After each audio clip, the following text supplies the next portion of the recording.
It is now my absolute pleasure to introduce a great friend, Azim Jamal. Azim is an internationally sought-after inspirational speaker and leadership coach. Born in Tanzania, educated in Kenya, the UK, and Canada, he is the founder of Corporate Sufi Worldwide. Azim's inspiring message has been heard live by over 1 million people in 100 cities in 5 continents. Through his books and media messages, he has reached over 5 million people. He lives in Vancouver, Canada, but his heart is global.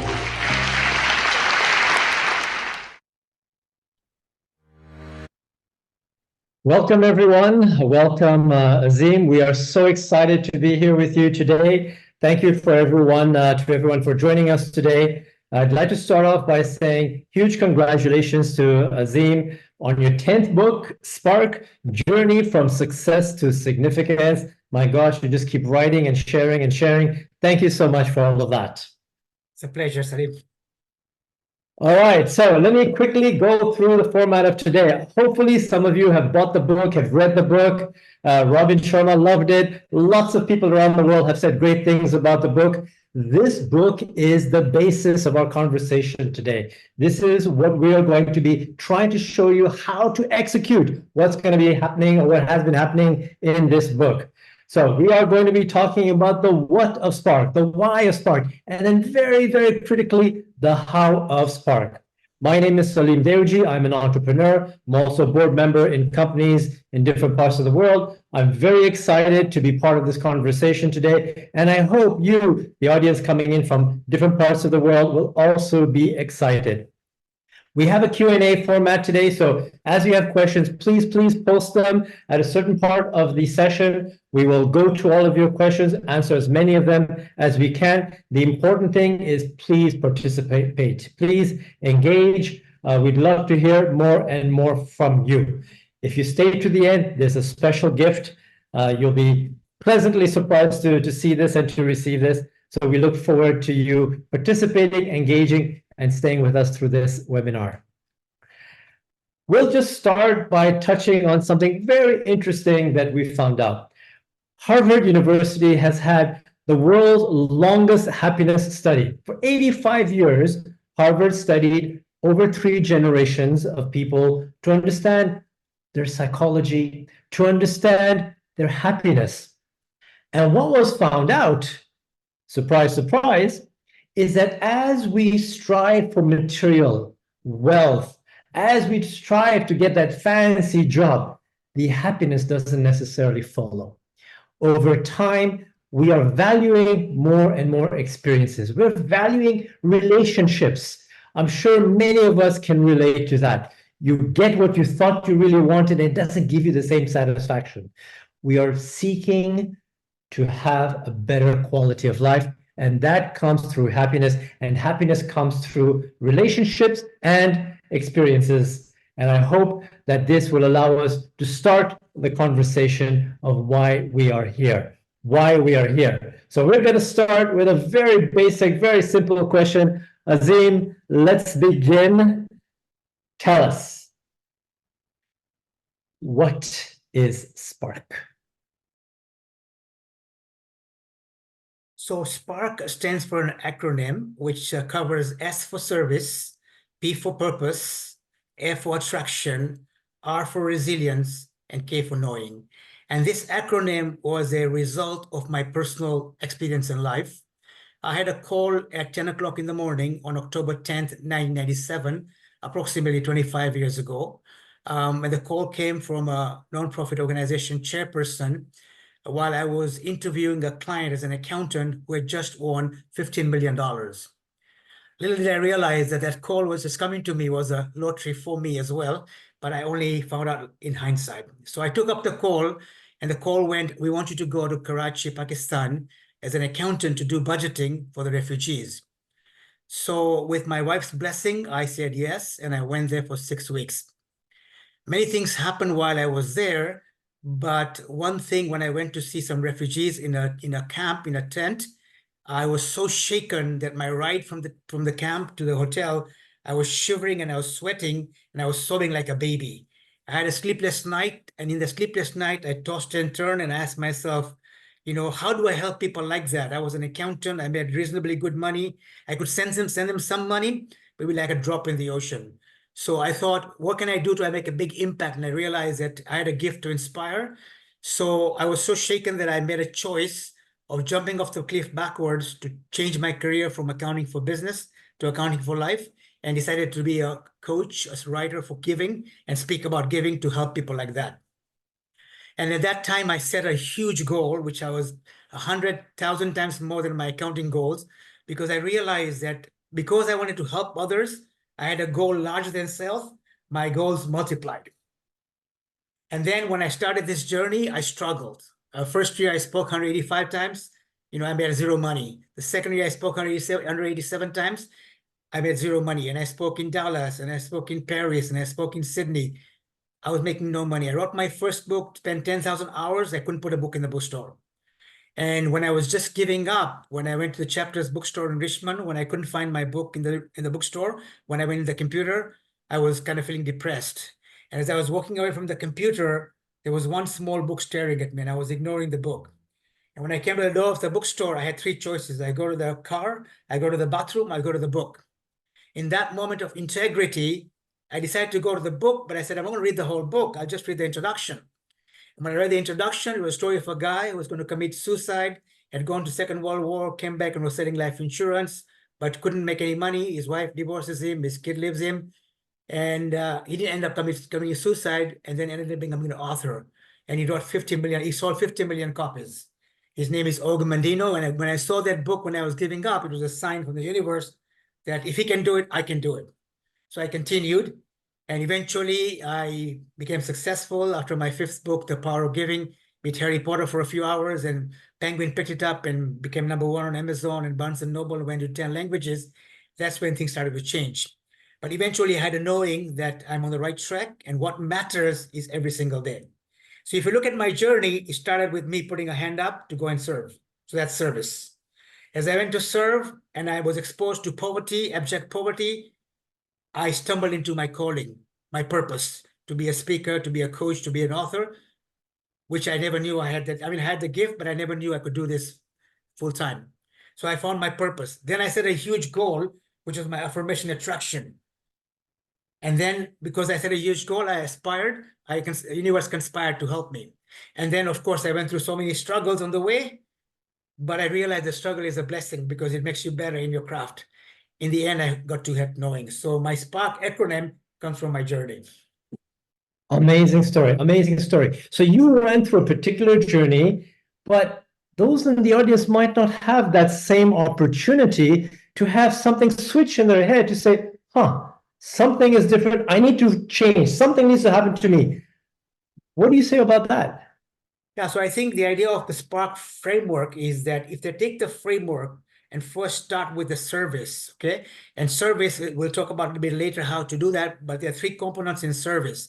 One is to have that secret sauce, which is not Tabasco, but always doing a bit extra. When you get called to do service, you do a little extra, whether you're serving your customer at work, serving your colleagues at work, serving your family at home, serving in a community or in some charity, always do a little extra, because service is a spark ignition. With service, we are hardwired to serve. We are born to serve. We are, we have an innate need to serve. And when we start serving, we start to ignite our spark, right? So putting a hand up, extra sauce, having a service mantra. What is your service mantra? How are you going to be serving? For me, my service mantra is, as far as possible, I don't turn my back to service. However, I try to focus on what my gift is. My gift is not administration. If you put me in administration, I will be a burden in the team, right? But if you told me to coach or to speak or to facilitate, I can be great. So I try to focus on what I'm great at. That's my mantra. And then to practice what I call namaste, which is, the divine in me bowing down to divine in you. So treat every person with dignity, with respect, with reverence. And if you do that, then you're starting to put service into action. So by people doing that, they begin the process. And as they begin the process, they might stumble into something. They might not stumble into what I stumbled in a camp, but they might stumble somewhere else where they find that they lose track of time. Something happens. And that's when they get some kind of idea about what their purpose could be. what that flow could be for them. Great. So it's really about giving and then extending yourself, and then these opportunities for change come into your life. You see things in a different We're way. born to serve, and we need, I mean, and that gift has been given to us for service. So our birthday gift that we're born for can only be ignited when we start to give. And tell us, how did your family react to all of this? Do you changing? Well, when I changed from accounting for business to accounting for life, basically what happened is I had one more accounting to do, and that was called accounting for wife. So when I came back and told my wife I'm doing this, she said, I made you go to Pakistan to use your accounting degrees, not to lose them. But, you know, she said my son Tofik was 3 and my daughter Sahar was 8. How are you going to support them? So I had to take a pause. And then eventually, you know, I was able to convince her that I need to do that. And she sent me to Pakistan. So she related the cause. And eventually she agreed on the condition that we don't sell our accounting businesses. And thank God I listened to her, because if we had sold the businesses, I would have been bankrupt.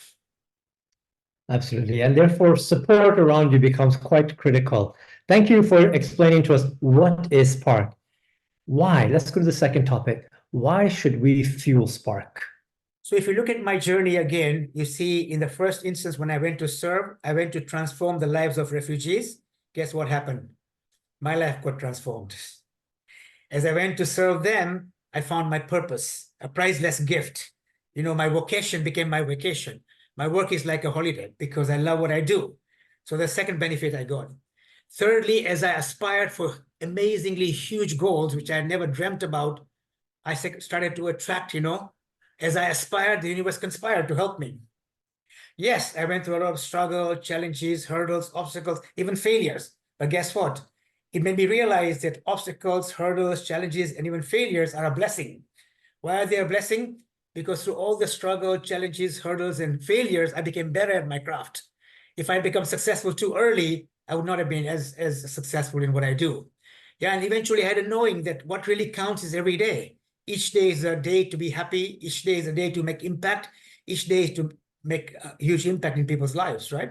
So the other reason why Spark is so important and why we feel Spark is when you have Spark, you have a twinkle in your eye. Your brows are unwrinkled. You have a smile on your face. Your heart is open. There's an echo in your voice. There's a spring in your step. And you're glowing and flowing and oozing with energy. Nothing phases you. Ups don't phase you, downs won't phase you, you know, because you realize that spark does not depend on what's outside you. Spark depends on what's inside you. So circumstances can be bad, things can happen, but you don't let your spark within go away.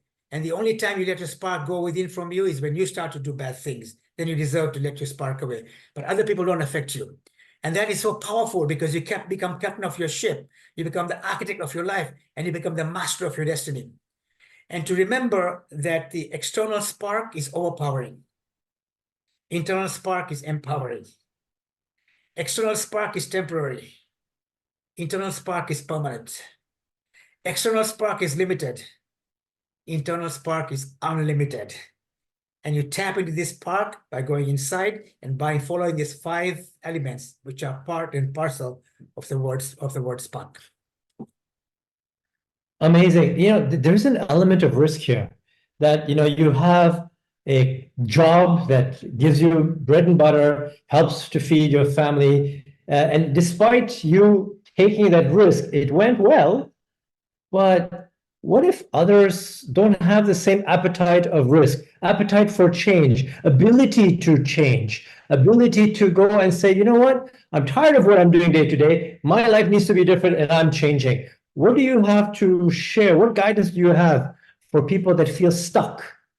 So I think there are 3 things come to mind. One is, you know, there is one theory which people like Kobe Bryant would say, you know, that there's no plan B. There's only plan A. You go out, there's no half-hearted. You either go full go or you don't. That's one theory. Actually, if you look at my journey, I actually take a balanced approach, because what I did was I didn't sell my accounting business. Thank God to my wife, but I didn't do that. So you see, you know, Khalil Gibran says, I think he says, passion alone can lead to his own destruction. Reason alone can be boring. But when you marry reason and passion, is dynamite. So I actually married reason and passion because I went for my passion for the new career that I chose. but I kept my reason and kept my accounting business, which supported me while I made that move. Yeah, so that's another approach one could take. However, one has to realize we only have one life. Okay, and you decide, is this the life I'm going to live, living in my terms, or I'm going to live my life just fitting in? You see, we all have a gift. We're all unique. There's nobody like each one of us. There never was, there never will be. From the 70, 80 billion people who walk this earth, there's nobody else like us today in the whole world, and there will never be another you. So nobody walks like you, nobody talks like you, nobody thinks like you. So if you're not going to use your uniqueness, then you will just be an average individual living life, but so half-hearted, so mediocre, and not full of spark. So that's a choice you make, right? And even if you don't make it, the journey can be very exciting. It can open up creativity, dynamism, many things around you, which otherwise would never be opened. Amazing, amazing. And so, you've highlighted why we should fuel spark based on your experiences. And again, you've had this specific experience that created that change in you. What if people don't have that same experience? Will they be stuck? No, I think, as I say, if they follow the framework by saying, I'm going to put my hand up for service. And I'm saying service in all walks of life. I'm not just saying service in charity, in all walks of life. And I'm going to be a server. So as a CEO of a company, and we have a few CEOs on the audience today, some of my friends and my former clients are there. Basically, you put your hand up and say, I'm here to serve. I'm here to serve my customers. I'm here to serve my colleagues. I'm here to serve all my stakeholders. I'm here to serve good causes. I'm here to serve my family. So once you start that, again, it's ignition for spark. And as you're doing that, sooner or later, you'll come across something where you lose track of time and you realize, wow, this is what I need to be doing. And I do this, I'm in a flow, I'm in a zone. I feel so powerful, so energetic, so unstoppable. And that's when you got to pay attention and say, hey, this is where. And then, of course, you got to aim high, because if you aim low, it's not good enough. Michelangelo says, and I paraphrase, that the tragedy in life is not that you're aiming too low, too high, and not getting there. The tragedy in life, you're aiming too low and getting there. So you got to aim high and then expect struggle, expect problems, expect challenges. And when that happens, people give up. That's the part of the problem. They don't realize that you need to struggle. You need to go through obstacles. You need to go through hurdles. You need to go through failures to become better. You study any successful business person, you'll find they went through a lot of struggle. Sports people go through struggle before they make it big. All right, fantastic. And so you're leading us now into the crux of our session together. How do you spark action? So giving us your framework, let's break this into the 5 pieces, and let's go through this. Let's start with the how, using the S. Okay. So basically, for the audience, we have these 5 things: service, purpose, attraction, resilience, and knowing. And each of these 5 things, there are 3 components. So I'm going to break this down to the 3 components and share some ideas about how one goes about it. And then we allow the questions to come in. And then we'll talk about a way to assess you where you are and how you make progress in your journey. Okay. So let's start with service. And I mentioned these 3 things. So the first thing is, ask yourself, do you have a service mantra? Which means that, do you know how you serve? When you become clear of that, it becomes very, very powerful for you. First is, that when you serve, if you close your fist, Salim, close your fist. If I give you something, can you receive? No. Open your fist and give. Now, if I give you, can you receive? So the more in the flow of giving you are, the more giving flows through you. The more in the flow of abundance you are, abundance flows through you. A tree which has got a fruit and nobody takes it, it falls down and rots. A river which stops flowing stagnates, dies. So when you stop giving, you stop creating. When you stop giving, you stop innovating. When you stop giving, you stop finding. When you stop receiving. When you stop giving, you stop living. You're dead. So you want to give. So you want to put your hand up and start giving. Now, ask yourself, where do I give? Find your gift. I mean, what are you good at doing? Salim, you're good at facilitation. You're good at being a moderator. If you do that more, you can make big impact with less time, because that's your gift. If they put you to count pebbles or something, I think you'll make many mistakes. It's not that you're not a good person, but it's not your calling, right? Your gift. So work on the service areas where you can do a best job. So that's the first thing. What's your mantra? The second thing, as I mentioned, is always do a little extra. So you go from ordinary to extraordinary. And the difference between ordinary and extraordinary is that word extra. Yeah, I give you the example of this little girl in Tajikistan selling apples in a basket, 12-year-old, and this driver wanted to buy the apples, but he avoided her and went 50 yards further and started buying apples from a big trolley from a mature apple seller. This 12-year-old girl walked 50 yards, kept her basket there and smiling at the driver. And I'm watching the spectacle. I didn't have any Tajik money with me. And by the time we left, the driver bought her apples too, because he was inspired by this little girl who went the extra mile. He was inspired by this little girl who was supporting her family, and she had the guts to even compete with a big mature apple seller because she believed in her apples.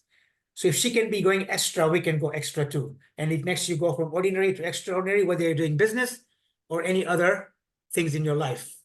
Okay. And the third part is, when we hear this reading Namaste, the divine in me is bowing down to the divine in you. You have divine, I have divine. I respect you for who you are. Hopefully you respect me. And when you have relationship like this, you make lifetime trusted relationships. You make long-term relationship. And you mentioned in the Harvard study, it's not the money that makes you happy. It's fostering, broadening, strengthening relationships that increase your inner happiness and sustained happiness. So those are the three things that you have to practice in service to ignite the spark. It's so interesting because you began talking about service as such an important part of life. It reminded me, ironically, of Lion King. You remember the circle of life. Everything has a purpose in life. And when you speak about service, if you understand its fundamental, it really is a necessity in life. In fact, there's so many studies, and I'm sure you can share some of them, that the purposeful giving keeps you healthier, it keeps you happier, more resilient, creative, a longer life, etc., etc. Yeah, it's a study by Dr. Stephen Post, who did 50 major studies in top universities in the USA and concluded, he wrote a book called Why Good Things Happen to Good People. And he said that what he just mentioned, that a simple act of purposeful giving enhances your creativity, your resilience, your longevity. All this stuff can increase based on your giving, right? Yeah, absolutely. All right. Now let's go to the P in purpose. Yeah, so in purpose, again, there are three things, basically. And the three things are opening your birthday gift, creating your ultimate purpose credo, and thirdly, being in the flow. So let's start with flow. McKinsey did a 10-year study when they found out that high-level executives who if they work in flow for one day, it's like 5 days, which means if they work on Monday, they don't work on Tuesday, Wednesday, Thursday, Friday, they achieve the same thing. On average, most people work on less than 5% flow. If they're able to enhance from 5% to 20%, they double their productivity. So flow comes from purpose. When you are living with purpose, when you found your calling, your passion, what happens is you lose track of time. You become very present. You become very content. You become totally in control. And with your flow, you start to create. You start to be more productive. You start to be in the zone. You lose track of time. Yeah, so that's one part of purpose. The second part is, I mentioned earlier, finding your birthday gift. I failed all my exams in science. I was terrible scientist. Physics and chemistry was like literally rocket science for me. I thought I'm going to be a taxi driver with this kind of stuff. I don't understand what the teacher is talking about. Luckily, with my sports background, and my leadership and my voluntary work, I managed to go and do ACCA in England, the accounting degree, and I got the best result in the history of college in accounting, ACCA. I did my CPA in Canada, Chartered Financial Planning. But 25 years ago, I gave up accounting and did what I'm doing now. I was a lousy scientist. I was a good accountant. But I found my birthday gift when I went to work with the refugees, and I'm 100 times better as a coach, as a writer, as an inspirational speaker, and a facilitator. But I found my gift at the age of 43. So finding your birthday gift is important for all of us. Unfortunately, the genius lies in the graves. People have died never opening their gift. So the sooner you find your gift, the better. Okay, and the last part in the purpose is, ultimate purpose credo. Imagine if you're 90 years old. Salim, I'm going to take your example because I can see you in the audience right now, and I'm applying this to all the audience to say that if you are 90 years old, and I say 90 means you're going to be dying, assuming. You can be 100, you can be 80, but let's assume 90. And your creator says to you, welcome back. Welcome back, Salim. I gave you eyes that were so small, but you could see the stars trillions of miles away. I gave you a brain that was so small, but was more powerful than the computer. Tell me about your life. And you get 2 minutes to say something about your life that will make you feel, my life was phenomenal. What would you say? And whatever you say, if you write it down, and then it becomes your ultimate purpose credo, and then everything you do, and I mean everything, the way you walk and the way you talk and the way you do business and the way you run your family is aligned to this, there's congruence, there's magic, there's flow, and there's spark. I think purpose, we can talk about purpose for a very long time. Without purpose, you lose direction. If I am struggling to find my purpose, is it okay for me to go and ask someone else to help me with it? I mean, I can read books, I can understand concepts, but without purpose, I'm not going anywhere. And sometimes you're so lost in yourself that you cannot find your purpose. You and I have had many conversations about people being so busy. They're so busy, but that's not necessarily their purpose. Just having a full calendar doesn't mean you're actually doing things that makes you happy. And this is the point of our conversation. So where will I go find purpose if I'm struggling to identify it for myself? So I think, ultimately the purpose is inside us. The spark is inside us, right? So meditation and all the things we'll talk about a little bit later also help in that. Asking somebody is not a bad thing. Talking to your friend, finding out what you think is my gift, what you find I'm the best at doing. You have to be in the exploration stage, and at some point you'll stumble into it. And you know what, Salim? What is this tragedy? Sometimes you're doing something and you're so happy. You're so happy. And you don't know why you're so happy, and you go about your business if nothing happened. But if that happens, stop. Ask yourself, why am I so happy? What am I doing? Maybe you stumbled into something that you have touched upon your spirit. It's telling you how this is what you need to be doing, because it is really igniting the spark inside you.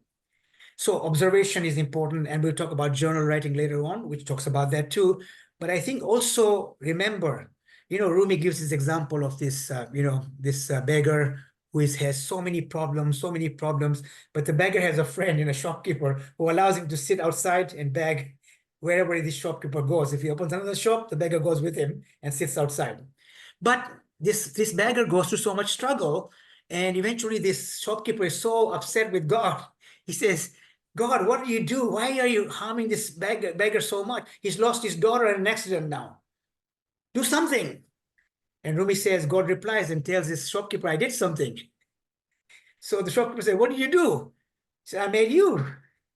I gave you eyes. I gave you a brain. I gave you so much gifts so you can help him. So we've been given the gifts to use it to make a world a better place. And there is so much need in the world. There was so much need before, there's so much need today, and there was always going to be needs. And this is where we are required to open our gift. You know why? I tell you one thing is, if you look at my journey as an accountant, if I could serve 1,000 clients as an accountant, it's too many. When I changed my career, my first goal was raise $40 million, sell 5.7 million copies of my books. I got crazy goals. You know why? Because it's no longer about me anymore. 1,000 clients would have been enough in accounting. But when I had a goal bigger than me, I became unstoppable. So purpose also leads to higher goals. Amazing.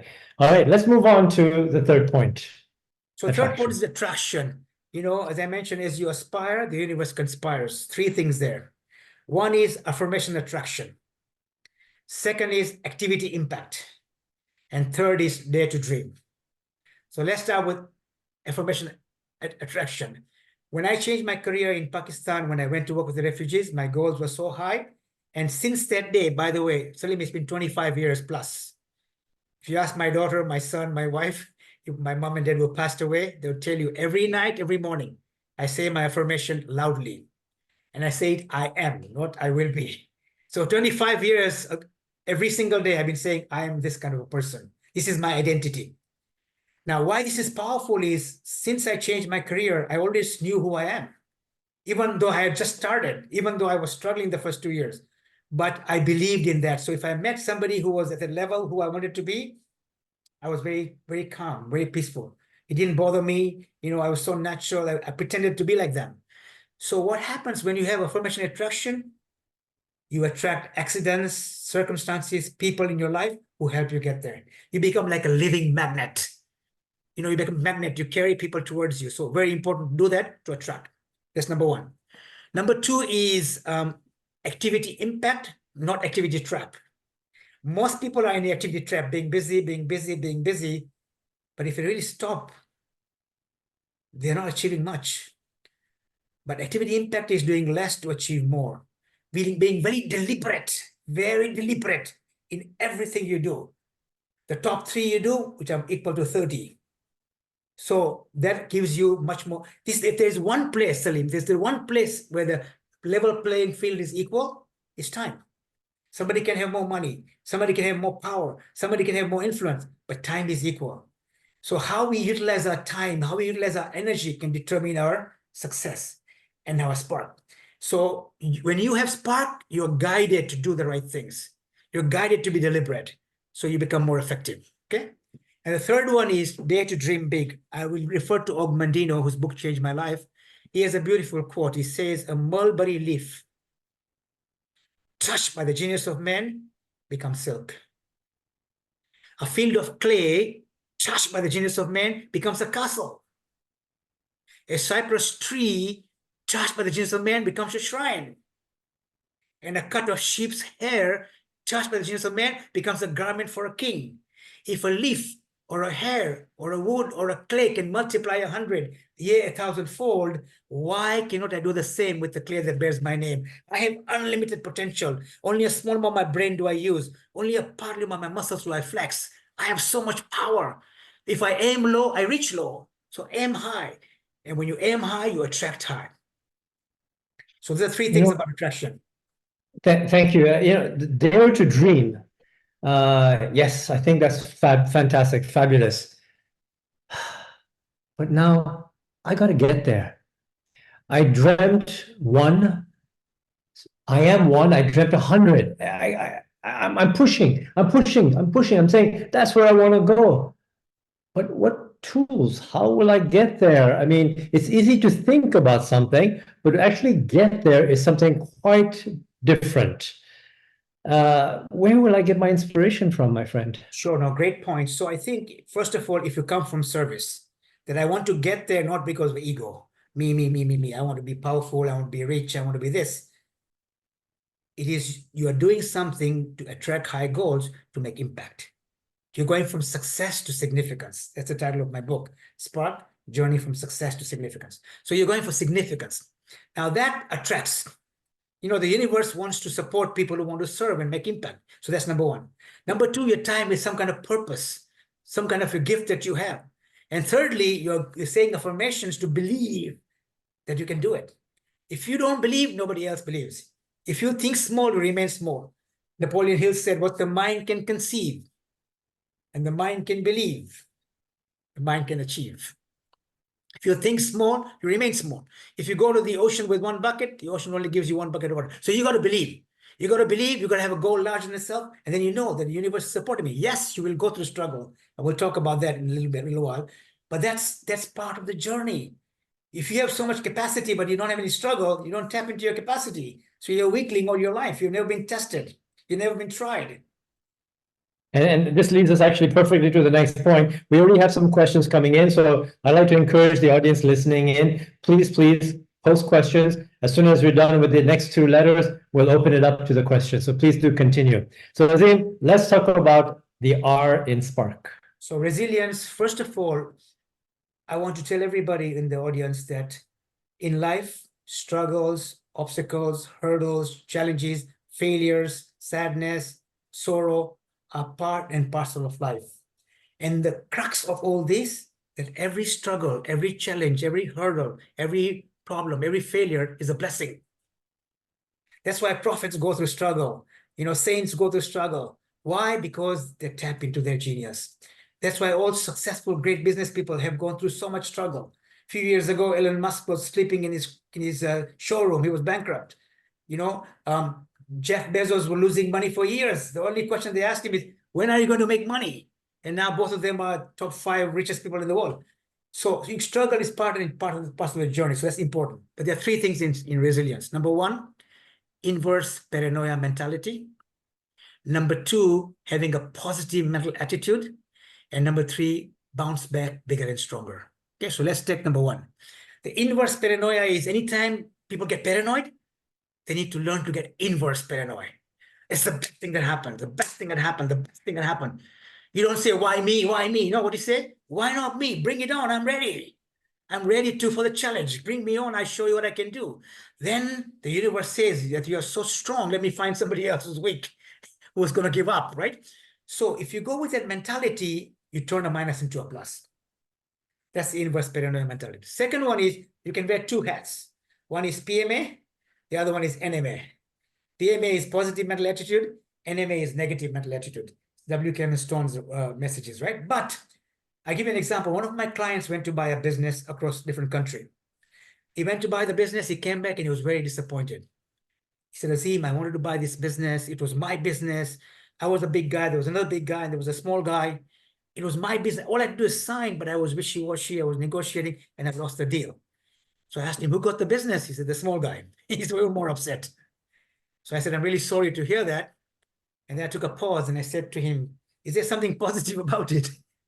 He was so upset. He said, I'm telling you, I lost a big deal and you're fluff. You're telling me about positive. There's nothing positive.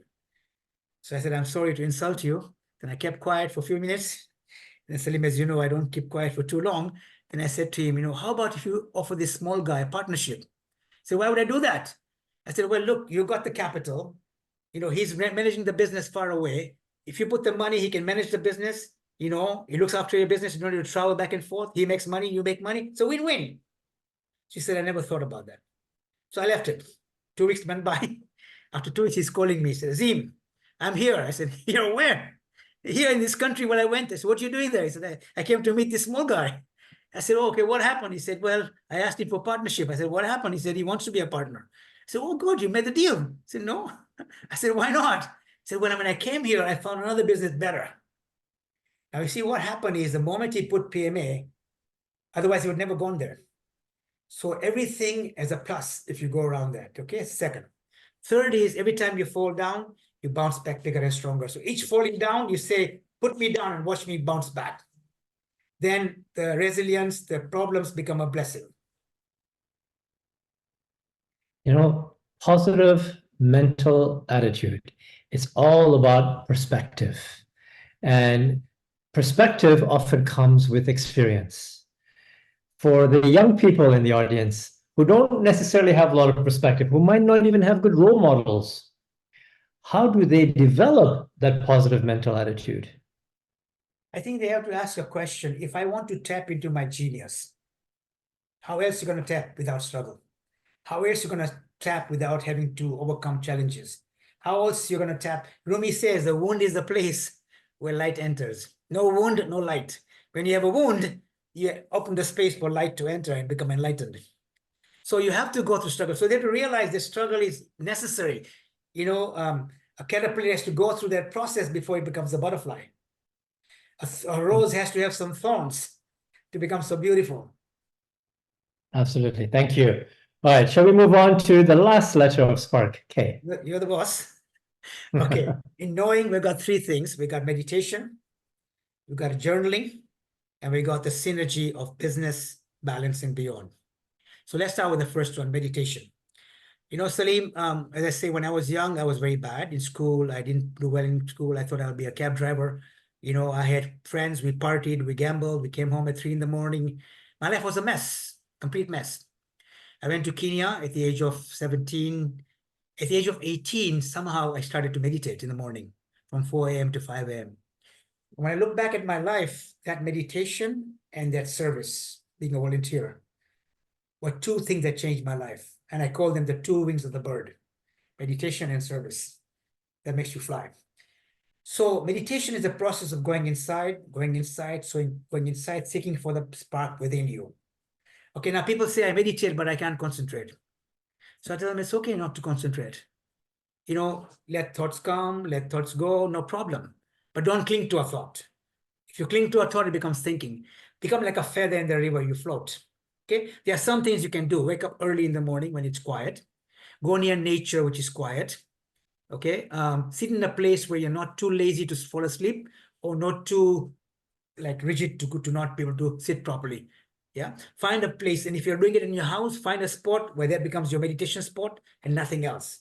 If you're near a balcony, my client, my friend Fernando Sumaza, who's in the audience, does his meditation in the balcony. He still has his black cup of coffee, sits in the balcony and looks at the white ocean out across. Whatever makes you connect with your spirit is important. Yes, and thoughts will come, thoughts will go, no problem. Because if I tell you right now, Salim, please don't think of a monkey. What's the first thought? A monkey. Okay, so the more rules you have, the more problem it becomes. So I encourage meditation as a powerful thing. Second is journal writing. Now I'm sure, Salim, you've heard about journal writing probably 1,000 times, and most people in the audience have heard at least 50 times, or 20 times, or 10 times, or at least once. But very few people do the journaling right. So one of the tips I'm going to give today, and we're going to talk about journaling more, how to do it, is even if you did one simple thing, every night before you go to sleep at night, ask yourself, if you have to relive the day again, what will you change? There's one thing you could change every single day by reliving your day. It's a game changer because now you become aware of things that you need to correct as you go forward. And that makes you become self-aware. You start to observe, not just see, and becomes, heightened awareness for you, and you can transform your life by that. Okay, and the third one is the synergy of business, balance, and beyond. What do I mean by that? See, Salim, as you know, I have clients in 100 cities in 5 continents. I work with clients for the last 25 years as a coach, as an inspirational speaker, as a facilitator. Every leader I worked with, and I mean every leader, has 3 challenges. Even if I was to coach Elon Musk or Jeff Bezos or Tim Cook or Richard Branson, they still have 3 challenges. The first challenge is business, which means not how successful you are. Business is always, always, always a work in progress. It's never a finished product. So they want to improve in business. That's one challenge.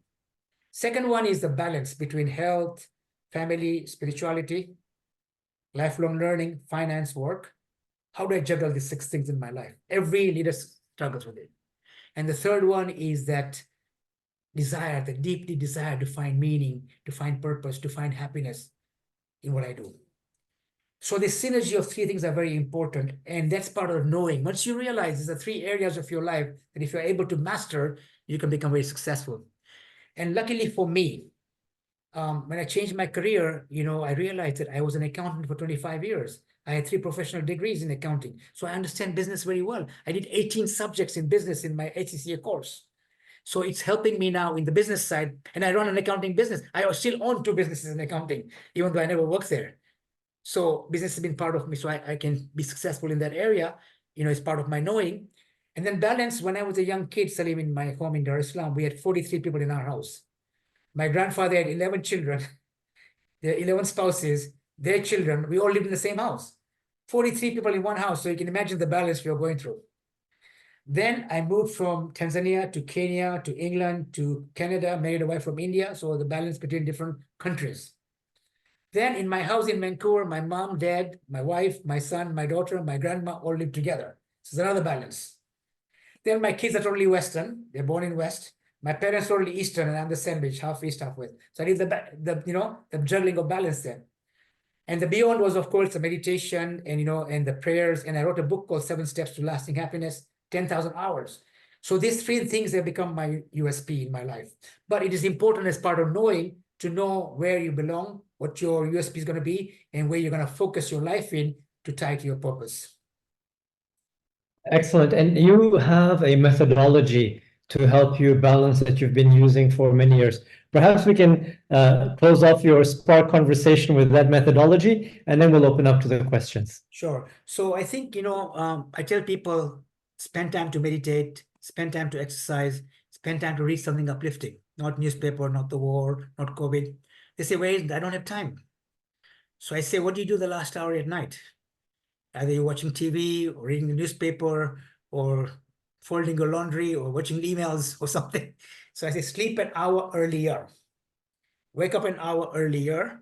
do 20 minutes or some time to meditation, some time for exercise, and some time for reading something uplifting, that 1 hour you invest in your body, mind, soul, significantly enhance the next 23 hours. You're more dynamic, more energetic, more fulfilled. Yeah, so I think that could change the whole game. That 1 hour of investment is not profit and loss, it's balance sheet. Significantly enhances the next 23 hours, more dynamic, and gives you a great start to life. Amazing, amazing. Okay. So what I'd like to do now is, if you're comfortable, let's open up to questions. We spoke about the how. I think the how is so critical. We spoke about your three sub thoughts of each of your service, purpose, attraction, resilience, knowing concepts. So thank you so much for that. So I'd like to open up the floor to questions. We have some. So what I will do is I will start reading the questions and then lay them out to you, Azim, and then you could please give some feedback on them. So the first question is, how did you manage empathy with the refugees when you went to Tajikistan? Yeah, I Okay. think, I think if you were in my shoes, going to a small hut of 11 refugees, and as I enter the hut, there's no place to sit. I see the washroom, I see the kitchen, I see the mosquitoes, I see the mattresses, and everybody's sitting on the floor. So I sat on the floor, and they gave me a small hot cup of tea and maybe a dry fruit.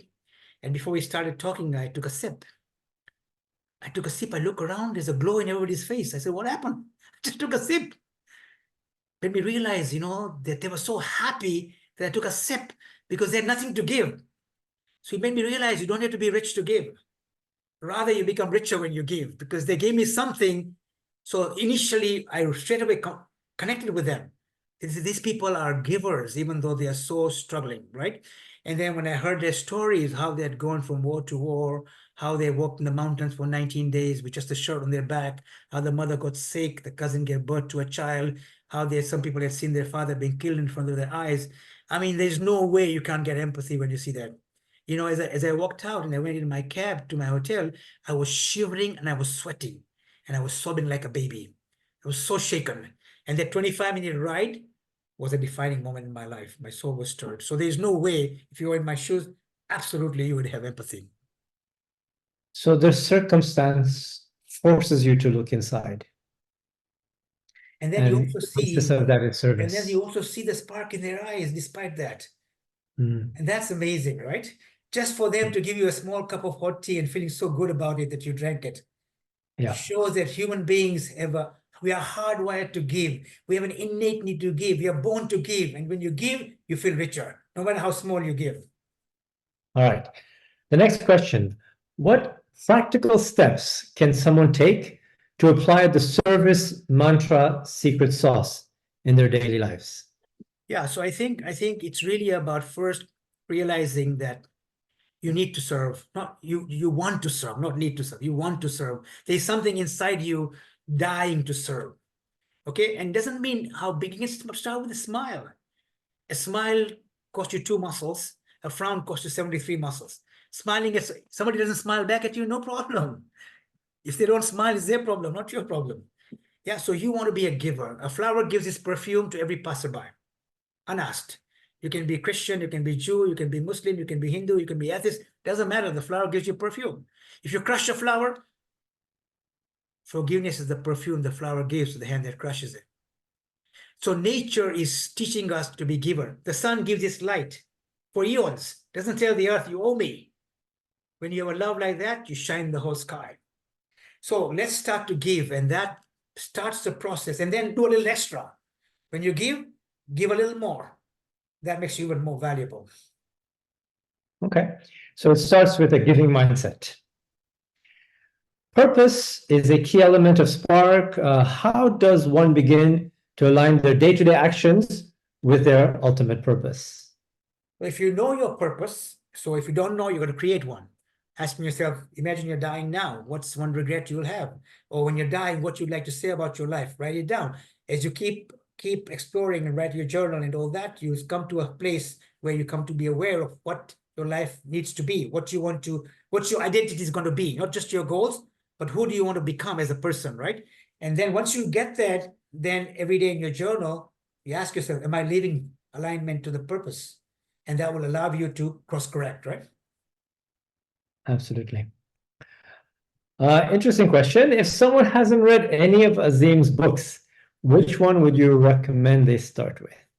Well, let's start with the end in mind. Spark, journey from success to significance, and go backwards, right? Well, perhaps you could also share out of your 10 books, which is the one book you think has had the most impact on the community at large? Power of Giving. Power of Giving was a book which beat Harry Potter for a few hours, and then Penguin picked it up, went into 10 languages. The book won an award called Nautilus Gold Award for books that create social change, went in 10 languages, and it's been the most impactful book. And we also gave 100% of charity process to charity. And that's where you spoke about the hour of power. No, I think it was Corporate No? Sufi. That's corporate suicide. So that was the one thing that I think most corporate business people took back in terms of balancing their lives, allocating that 1 hour. That was, I think, was very powerful. Thank you. Yeah. Okay. Great. So how do I measure activity impact? Yeah, I think, I'll give an example. I did a talk for a big bank, and the chairman of the bank came to the event, and normally they don't come, but he came to say thank you, well done. And I thought he left. There were 100 people in the room. And as I was talking, I see the bank chairman sitting at the back, so I thought he's waiting for his ride, but he had this kind of impression, so he was like completely bored. So I thought he was just waiting for his ride. So I continue. And I see him still sitting there after 2 hours, and he's still like that. Then I stopped looking at him because every time I look at him, I get nervous. So he was there tea time, lunchtime, afternoon, evening, till 5 p.m. And when I finished, I wanted to get, no, I don't want to be near the chairman because he was like that for the whole time. But I was talking to somebody and the chairman is walking towards us and I wanted to walk away, but I can't leave this person talking to me. So he came and met me and he said, Azim, can I take you out for dinner? I wanted to lie to him. I said, I'm busy, I'm tired because I didn't want to be with him. But I couldn't lie, I'm a bad liar. So I went for dinner. At dinner time, he's telling me, Azim, I cannot catch up. So I'm telling him, catch up, Chairman. You mean tomato sauce? He said, no, no, no, no, no. I cannot catch up with my work. I said, elaborate. He said, well, every day I wake up, I got so much to do. I do so much. Next day, I got more to do. Next day, and I never can catch up. And then he says to me, I think you can help me. So I felt better. I said he was not bored, he was paying attention. Anyway, he hired me as his coach. So I said, I'm going to start you with one exercise. Are you ready? He says, I'm ready. I said, before you go to sleep tonight, write down 3 things you want to do. If you finish these 3 things, next day your day is a wow. If you do 30, but not these 3, lousy day. I said, no problem. And then I made a mistake. I gave him my mobile number. So next day I'm in England, London, England, and he's calling me at 9 o'clock in the morning. And I'm wondering, should I pick up the phone? I pick up the phone and she's saying to me, Azim, you won't believe this. I said, Chairman, what happened? Somebody died? He said, no, no, no, no. What happened? He said, well, you told me these 3 things. I said, yeah. It's 9 o'clock in the morning. I've done my 3 things. I said, Chairman, I didn't mean something small the whole day. He said, no, no, no, no. He said, I had a tax problem. I was procrastinating for 6 years. I didn't want to go there. It was so complicated. But when he told me this last night, I got so excited. I got up early in the morning, did my tax problem, did 2 more goals. It's not even 9 o'clock. What's my point? As the first hour goes, so goes your day. Your first hour has to be activity impact, knowing what's the most important thing I must do. If you can do 3 important things every day, in a week you do 15. In a month you do 60. In a year you do 700. All right. I think this will be the last question. How do we become a person of activity impact from a busy life we are used to?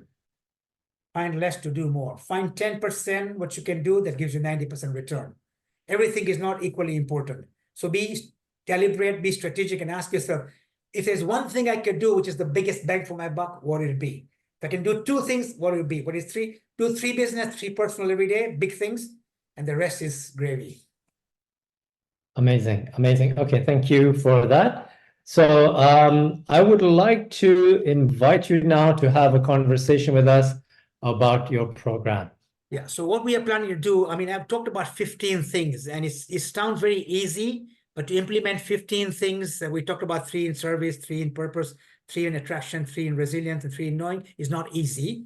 And to implement, I think, requires some kind of guidance, some kind of handholding, some kind of habit creation.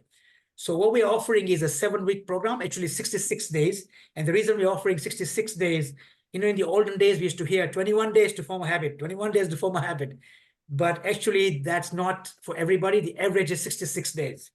A lady by the name of Philip Lally did her research. with 96 people for 12 weeks, giving them some small exercises like drinking water at lunchtime or running 15 minutes before dinner. And she found out it took between 18 to 256 days to form a habit. And when she did her analysis, 66 days was the number to create habits. So we're doing 49 days of work with people, and then 17 days of personal work, and then one-on-one with me. So the way it is the first week will be introduction to Spark, where we do basically what Spark is all about. In the second week on service, we do the three things: service mantra, secret sauce, and namaste. Week 3 on purpose, we do the birthday gift, ultimate purpose, credo, and flow. In the fourth week, we do the affirmation attraction, the activity to impact, and dare to dream. In the fifth week on resilience, we do the inverse paranoia mentality. We do the positive mental attitude and bounce back bigger and stronger. And in knowing, we do the journal, the meditation, and synergy of business balance and beyond. And moving forward, a methodology to continue. So that's the 66-day program. If you move the next step, next page, basically, so it'll be every Sunday you watch, Salim, you and me have done a professional videos for 7 weeks, talking about each of the subjects. So they watch the video every Sunday. From Monday to Friday, they get a workbook to work on. Each day on some exercise connected to the 15 points. And then on Saturday every week for 7 weeks, I facilitate for 75 minutes, talking about the group about the struggle and successes. And then after 7 weeks, and every week they do an assessment of first thing they do. This is the most powerful thing of the program. First thing they do is to assess themselves in the 15 areas. If you go back to that page, Salim, where we did the how to, just go back. So if you look at this one more. So if you look at this in service, there are 3. So they rate themselves on service mantra. How do I rate myself? And you rate yourself in 2 areas: the understanding of service mantra and the consistent application. So for example, if your understanding of service mantra is 8 and your application is 6, so 8 plus 6 is 14, your average would be 7. For example, on flow, in purpose, if your understanding of flow is 6 and your application is 4, it's 10, so your average is 5. So you rate yourself in all these 15 areas to start off. And every week, as you're doing your journaling, every week you're doing the exercises, you're measuring yourself. And by the end of the program, our promise is that you will improve in each of these areas by 1 to 3 needle, which means 10 to 30%. So go back again. So now, if for example, if you do this 66-day course and only in one area, which is out of 15 flow, if you increase your needle by 1 to 3 points, let's say 1.5 points, you increase by 15%, that doubles your productivity with the research of McKinsey. So for all the 66 days, we are charging $495 US for people who want to register with us. It's not for everybody. For clients who I work with, they pay much more for their services. And the reason I'm doing this is because I feel there are many people who cannot afford the coaching fees I charge. So this will be affordable for 66 days. And I think if they can increase their needle by 1 to 3 points, it's 10 times their money worth. And also our guarantee is if they don't improve that, we will give them some extra help. And if they still don't improve, we'll give their money back. Very now, generous. one thing, Salim, is we only have limited space. So we want to encourage Yes. people, if they want to participate, they can do it sooner. And if there are people on the audience who cannot afford because they're going through poverty or have abject situation, we will consider to let them in for no charge, right? Depending on if they can let us know why the circumstances are what they are. So that's the deal, straightforward. For the first time in my 25 years of working as a coach, as a trusted advisor to clients, I'm creating an online program. Why am I doing that? One thing I've realized that it's not new information that people need. Everything they hear about, they know in some way. But it's how they implement in their life that's the problem. And sometimes people underestimate the power of keeping things simple. I remember one day I was doing an interview with Brian Tracy on a radio show. And as we are driving back from the interview, the hotel, I was asking Brian if he had ever met Og Mandino. Og Mandino has sold 50 million copies of his books. His book changed my life when I was giving up my career. And he said, Azim, are you kidding? Just like you and me did the interview at the radio show and we were driving to the hotel, Og and me used to do that all the time. And when he was telling me that, I had goose pimples.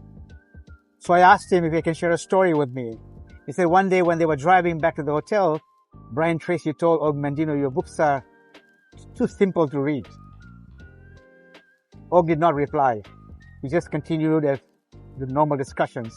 After about 10 minutes or so, he's asking Brian a counter question. He's saying, do you know why my books are so simple? So Brian said, I don't know why they're so simple. And so Og told him, because they're so hard to write. To keep things simple is very hard. So when you look at simple things, don't underestimate the power. So our online program is going to be simple, but it has a methodology of how you're going to implement it step by step to make it part and parcel of your life, and to learn the simple things which are so hard to create, but once done, they are so easy to implement. Looking forward to seeing you there. Click at the link below. Thank you. In terms of why are we doing this? And the reality is that the world has been struggling. There are lots of challenges in the world. And Azim has a very clear mission in his life, is how do I impact as many people as I can?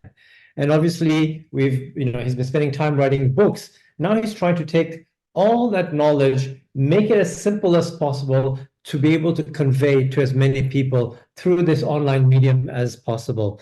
So hopefully to reignite the spark in thousands and thousands and thousands, millions of people. I mean, his dreams are so big. And really, this is why. How do we create impact to more and more people globally? So thank you for that noble cause, Azim. And perhaps just to the audience, thank you for joining us. Isn't it time you start investing more into yourself? This is a great way of starting that. So thank you to everyone for joining us, and we hope to see you in this masterclass. Thank you, Azim, and to the team that has supported this event. Thank you, everybody, who was part of that program.